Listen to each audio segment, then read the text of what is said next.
Hello everyone, Jolene here from Bookworm Adventure Girl. Welcome back, and if you are new, thanks for checking out my channel. Please hit subscribe and stick around. I hope that you are all well. I know for many people the countdown to Christmas is on. I am looking forward to some downtime and some more time to work on getting the library together. Hopefully more shelving will come in stock and I can finish it up and then show it to you. So since we are just a couple weeks away from the new year, I thought that I would talk about some of the books that are on my radar that I'm looking forward to hopefully reading. These books are all being published in the first few months of the year. I do have books up until October that are on my radar, but I'm going to focus on the first 2.5 months of the year, and I'm going to share 22 books that will be published from January to the middle of March. I've tried to pick some diverse authors, genres, and stories, and then of course there will be some Canadian authors on the list as well.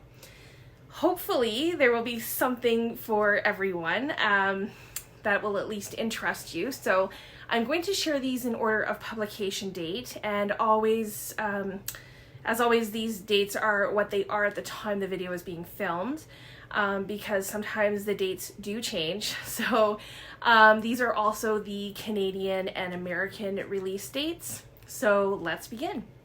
I'll tell you a little bit about the books and why I'm interested in them. So on January 4th, I have 5 books that I want to talk about, which, seems like a good start for the beginning of the year. The first is called The Maid by Nita, Prose.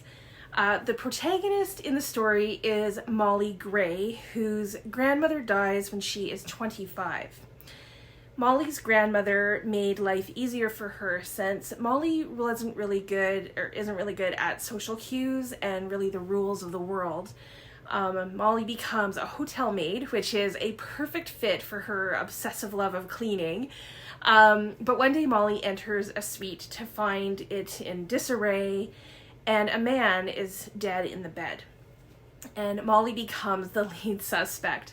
So this book seems to have like an Eleanor Oliphant is completely fine kind of vibe. And it's a locked room mystery. It seems like a very heartwarming story. Next up is a debut novel called Olga Dies Dreaming.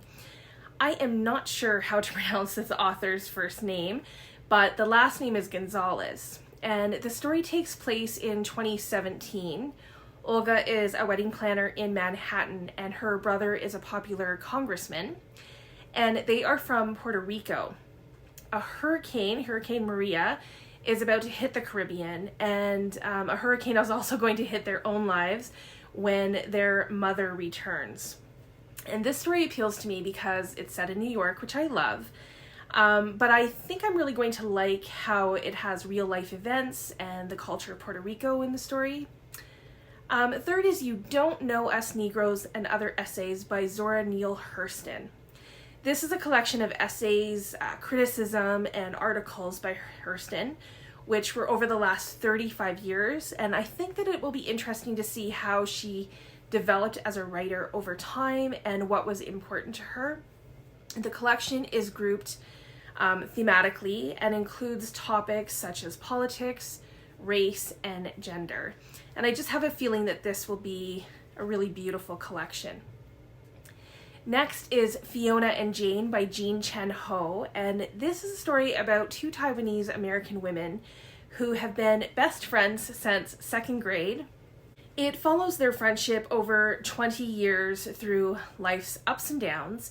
I love books about female friendship, and this one just sounds to me like it will be a good one, so I'm hoping.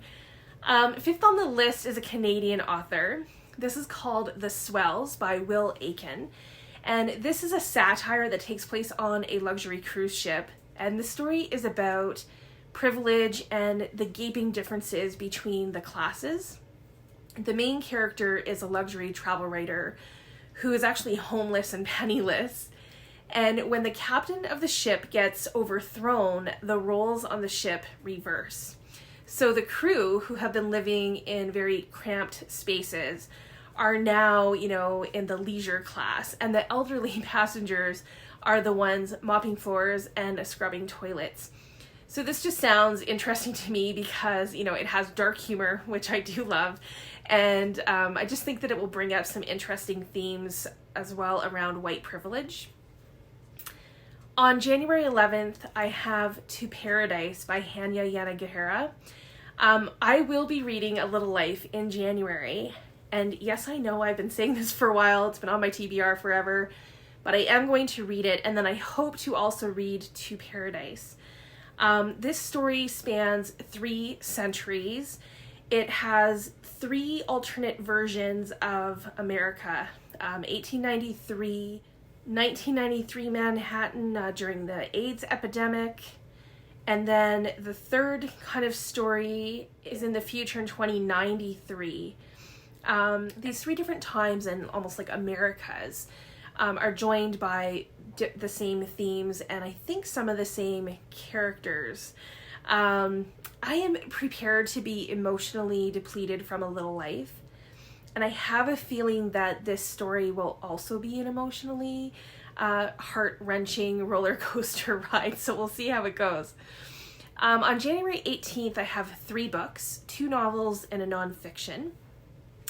Reminders of Him is by Colleen Hoover. I've only read one other Colleen Hoover book, and I know that she's very well loved, so I may check this newest novel of hers out. This is a story about redemption. Kenna Rowan has spent 5 years in prison, and she's hoping to reunite with her 4-year-old daughter. But everyone seems to want to shut Kenna out of their lives. And there is one person who might be able to help, but there is also a great risk with that. So I always love a good redemption story, so this one might be a good one.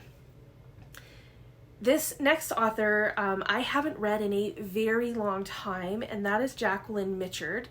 Her book is The Good Son. Stefan served 3 years in prison. I don't know what it is about people going to prison in these books. Beginning when he was 17 for the murder of his girlfriend Belinda. And Belinda's mother is rallying the community to, go against Stefan, and so he can't move on. And Stefan's mother, Thea, is trying to support her son and trying to understand where he's coming from. And then she starts to wonder how much she really knows about her son and what other secrets that he might be keeping, especially about the night that Belinda died. So this just sounds like it might be a very intriguing story. When I was reading about it, it reminded me a bit of The Night Olivia Fell, which I really enjoyed, and although it's been a really long time, I do remember really liking the way that Jacquelyn Mitchard wrote, so it might be time to get back to her books. The nonfiction novel is a true crime called The Doomsday Mother, and this is by John Glatt. So I recently read The Golden Boy by Glatt, and this story caught my eye as well. This is the story of Lori Vallow, who was accused of her having her 2 children murdered. So she and her new husband could start a new life in this gated community and kind of a resort place. Lori had changed completely when she met Chad, her new husband, and there were other suspicious deaths that were uncovered when the police started doing these investigations. So this really intrigues me because it's one of those stories where I sometimes think, how could something like this happen? And Glatt gives us an inside look. To end January, coming out on the 25th, The Magnolia Palace by Fiona Davis. Fiona Davis's novels all take place in New York City, and this novel centers around a murder that took place in one of New York's most impressive Gilded Age mansions. The story has 2 timelines, one in the 1920s and the other 50 years later. So in the 1920s, we have Lillian, who is one of the most sought-after artist models in New York, but now she is working at the Frick Mansion. And then in the 1970s, we have Veronica, who is trying to make a career for herself, and she finds a series of hidden messages in the former Frick residence that is now a museum. So when I read about this had some parallels, at least it seemed to me, of Davis's other novel, The Masterpiece, which I really liked, so I hope that I will enjoy this one as well. Looking to February, I have 3 books for the 1st of February. The first is Black Cake by Charmaine Wilkerson, and this is another debut novel. It is about 2 estranged siblings who, after their mother's death, inherit a traditional Caribbean black cake. The cake is made from a family recipe, and it has a long history. So through a voice recording, the mother shares a heartbreaking tale that kind of challenges everything that the siblings thought they knew about their family and each other and themselves. So this story seems to have, many of the themes that I love, and it just sounds like it will be a beautiful story. The next book was originally put on the list because I thought it was a different author, but even when I found out that it wasn't who, I thought it was originally, I still think it's going to be a great book. So the 12th book is What the Fireflies Knew by, I think it's Kay Harris. And this is a coming-of-age novel told from the perspective of 11-year-old KB. Her and her sister try, over the course of a summer, to just make sense of their new life. They now live with their estranged grandfather after the death of their father and disappearance of their mother. So I love a coming-of-age story. And, if you've been watching my channel, at least for a little while now, you know that I love a young narrator. And I just think that this is going to be a story about family dynamics, identity, and, how we find our way in the world. Next up is another debut. This is a short story collection called Lesser Known Monsters of the 21st Century. And this is by Canadian author Kim Fu. There are 12 stories in this collection, and the blurb says that the strange is made familiar and the familiar is made strange. So that intrigues me, and I guess some of the stories are kind of Kafka-esque, which also sounds interesting to me. There are themes of death and technological consequences, guilt and sexuality. So I'm always up for a good short story collection, so we will see how this one goes if I can get to it. The 14th book is another short story collection and also a Canadian author, and this one is called Nothing Could Be Further from the Truth by Christopher Evans. And I have never heard of Christopher Evans before, but I guess that these stories are a little bit absurd and also real. These stories sound very interesting, and it sounds like they play with perception, and I think that if these stories have great characters, then I will really like them. I have 2 books for February 8th. First is God is a Black Woman by Christena Cleveland. This is a nonfiction book about the author who recounts her personal journey from speaking about racial reconciliation and her crisis of faith that sent her on an intellectual and spiritual journey. The book talks about Christena Cleveland's transformation and her critique of society, that she talks about it as, we have this collective idea of a god as a white man, that it has perpetuated a lot of hurt and oppression.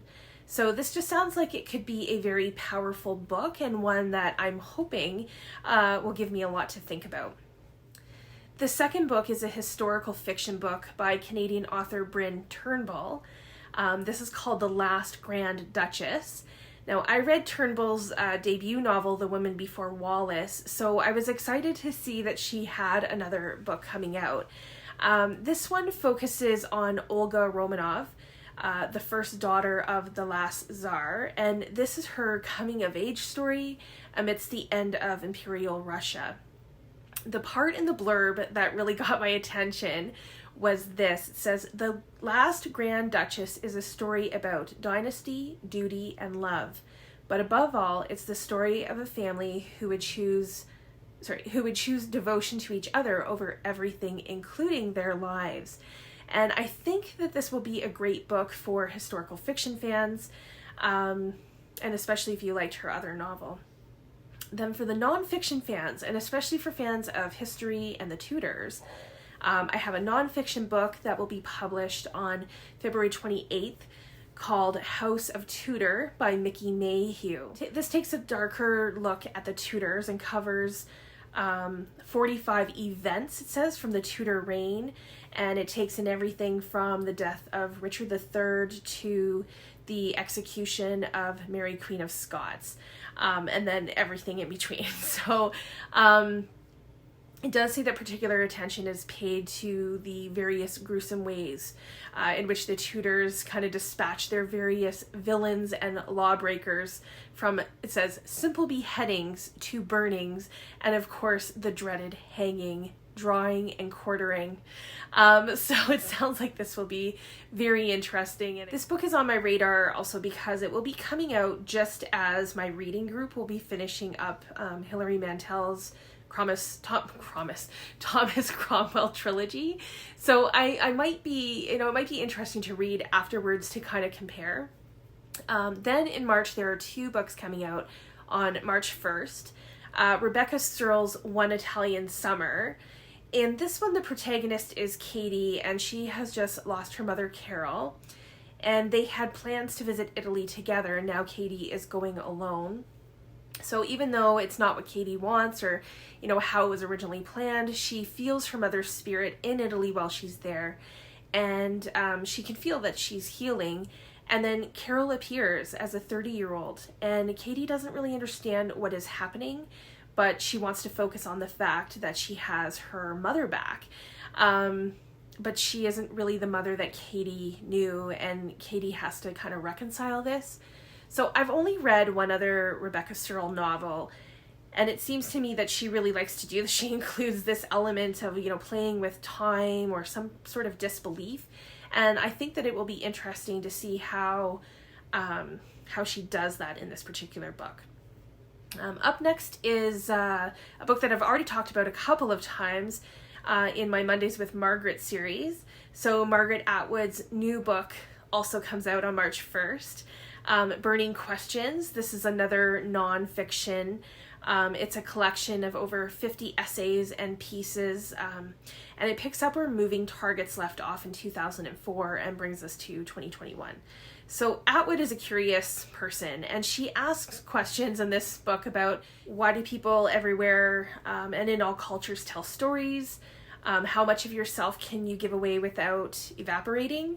How can we live on our planet? The time period that these pieces cover, there has been, a period of financial crash.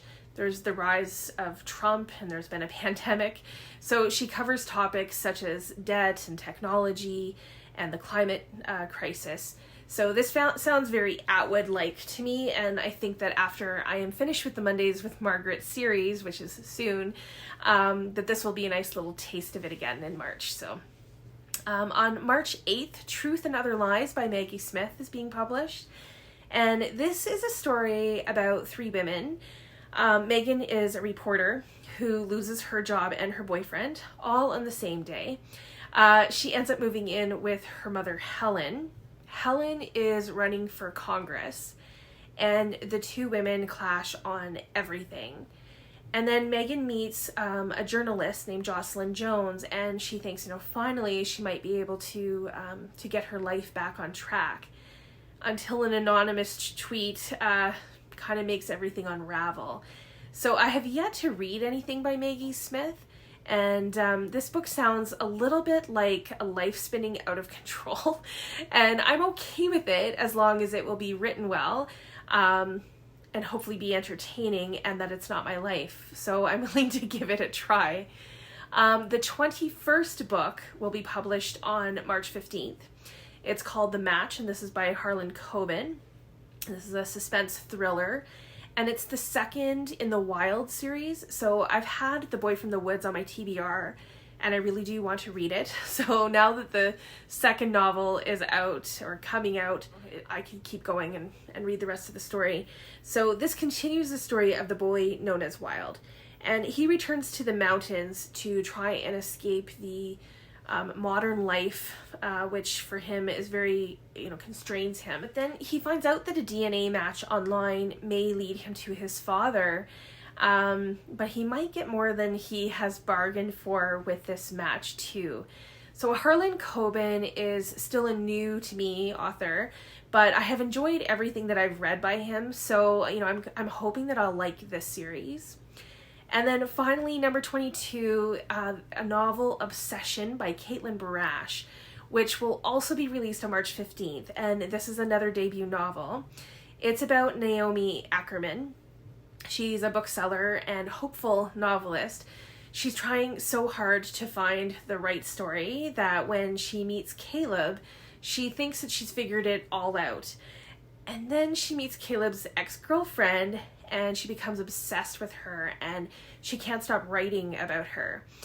So Naomi finds herself in this web of lies and manipulation, and things begin to kind of spin out of control. So this interested me at first because, I'm a sucker for any book about books or that take place in a bookstore. But I'm interested also to see how this one goes and if the author is able to kind of reel me in. So those are the 22 books that I am interested in at the beginning of 2022. Please let me know if there are any on this list that have piqued your interest, or let me know if there are any books that I didn't talk about that you are anticipating the most. I look forward to chatting with you in the comments. Thanks again for watching. I hope you enjoy the rest of your day, and don't forget to make every day an adventure.